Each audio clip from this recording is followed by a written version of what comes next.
Imagine yourself trapped in one of the most dangerous places on Earth, the Amazon rainforest, surrounded by towering trees, fast-flowing rivers, and creatures ready to strike.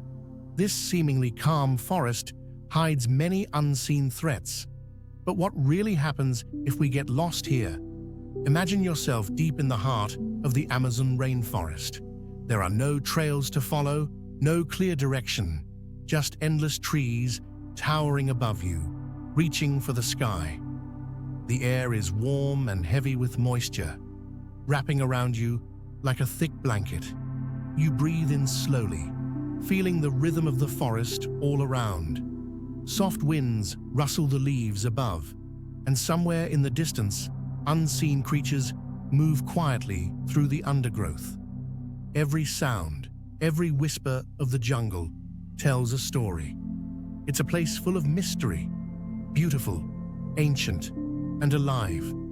Here, time seems to slow down, and all that matters is the world around you.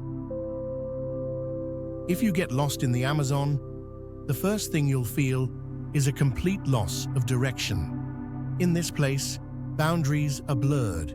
As you try to find a way out, you begin to realize everything looks the same. Towering trees stretch endlessly above you. Dense undergrowth blocks your view, and narrow rivers twist quietly through the jungle. What you thought was a path could easily lead you into a never-ending loop. The longer you walk, the harder it becomes to find anything familiar. There's no map that can help you here. Even a compass becomes unreliable in this place. In a jungle this dense, not even sunlight can break through the thick wall of leaves above. Without clear signs or direction, you begin to feel like you're trapped in an endless loop with no way out. Every step feels heavier, and the more time passes, the deeper the fear begins to creep in. Out here, in the Amazon, even the smallest mistake can be deadly. Even seasoned explorers, those who've spent months navigating this jungle, can sometimes get trapped and lose their way. And this is one of the greatest challenges of the Amazon. This jungle can play tricks on your mind. The mental strain that builds as you start to feel lost, combined with the relentless heat of the sun, can make it hard to stay focused. In moments like these, panic comes easily, and panic only takes you deeper into the unknown. There is no clear way back here. The forest seems to take control of everything. In the midst of confusion and rising anxiety, there's one thing you must always remember: self-preservation. As humans, we're built with an instinct to survive. But in a place like the Amazon, you need more than courage. You need knowledge of the wild and the ability to stay calm, even when everything around you feels like it's falling apart. If you get lost here, the first step you must take is to find a water source. Without water, surviving more than a few days in the Amazon is nearly impossible. But even though rivers or streams might seem inviting, you must proceed with extreme caution. The waters of the Amazon are often home to ferocious piranhas and even crocodile caimans that can appear without warning. Next, you need to learn how to use the environment around you to survive. In the Amazon, there are certain fruits that are safe to eat, but there are also many plants that are extremely dangerous, some even deadly within minutes. Knowledge of local flora becomes the key. Knowing which plants can nourish you and which ones you must avoid at all costs. But there's something even more terrifying: the predators of the Amazon. This jungle is home to a wide range of deadly creatures, from giant anacondas that silently move beneath the water to jaguars that stalk their prey from the shadows.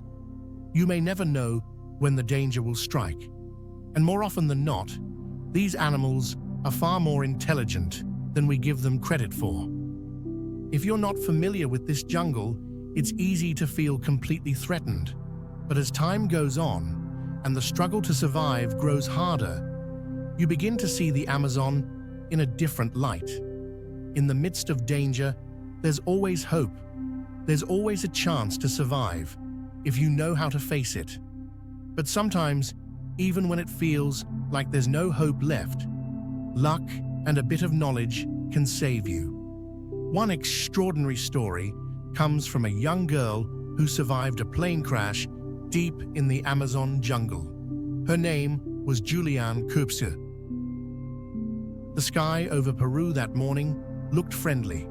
Lancer Flight 508 took off from Lima, carrying 91 passengers bound for the small town of Pucallpa, flying over the endless stretch of the Amazon rainforest below.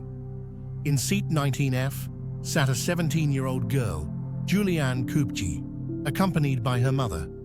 They were heading home to celebrate Christmas with her father, who worked at a research station. But in a short time, the sky changed. Massive storm clouds quickly rolled in, dark and threatening. Lightning struck, and the turbulence began. The passengers exchanged worried glances. Some began to pray. Julianne clutched her mother's hand tightly. The pilot tried to avoid the storm, but the thunderclouds were too vast. It was as if the Amazon had swallowed the sky. Then, a white flash struck from outside. The lightning hit the plane's right wing. In an instant, the plane exploded in midair. Julianne, still strapped in her seat, was thrown free from an altitude of over 3,000 meters. No parachute, no one to help. Only the wind, the rain, and the whoosh sound as her body pierced through the air toward destruction. Imagine falling from the sky, watching the world come closer, knowing that the time you have left is only seconds. But fate had other plans. The branches of the Amazon trees, as tall as skyscrapers, slowed the fall of the seat. Julianne was unconscious, but she was alive. A miracle in the midst of a nightmare. Around her, only leaves, the sound of insects, and unrecognizable wreckage. No humans, no voices, only the jungle and herself. Unknowingly, Julianne had entered the hardest test of her life, thrown from the sky, surviving death, and now, alone in the middle of the green hell known as the Amazon. Blood dripped from her temple. One of her eyes was swollen. Her collarbone was broken. But the greatest pain wasn't from her body. It was the slowly dawning realization that hit her like a hammer. She was alone. Just the jungle. No mother. No other passengers. No large wreckage. No signs of help. Only herself and the strange sounds of unseen creatures. She called for her mother, over and over. But there was no answer. Her voice echoed between the tree trunks like the whisper of a ghost. In this jungle, no one would hear, and no one cared. With wounds all over her body, unsteady legs, and a pounding head, Julianne began to walk. She didn't know where to go, but basic human instinct spoke. Move or die where you stand. Among the wreckage, she found a single can of drink, the only nourishment she had. This jungle was not a garden. This was not a friendly land. This was the Amazon, a jungle that could hide the remains of a plane in a single day. Day one. One day after falling from the sky. Julianne was still standing, but the question was, how much longer could she last? Every step was agony. The wounds on her feet began to rot, filled with maggots. At night, the sounds of nocturnal animals kept her from sleeping. During the day, the heat burned her body. She ate nothing. During those long days, she survived only on candy and river water. But the will to live did not fade. Julianne kept walking. alone, without a map, without tools. Only a faint hope that at the end of the river there would be someone, anyone, who could save her. After 10 days, with her body almost giving up, Julianne found a sign of human life. A small boat and an empty wooden cabin. There, for the first time since the crash, she knew she might survive. Soon after, a group of local loggers came and found her, in a dire condition, her body thin, covered in maggot-filled wounds. They immediately took her to the nearest hospital. Julianne Köpschi finally survived. After 10 days, battling the wild, open wounds, excruciating hunger, and freezing nights, she was now in a safe place. But survival was not the end of the suffering.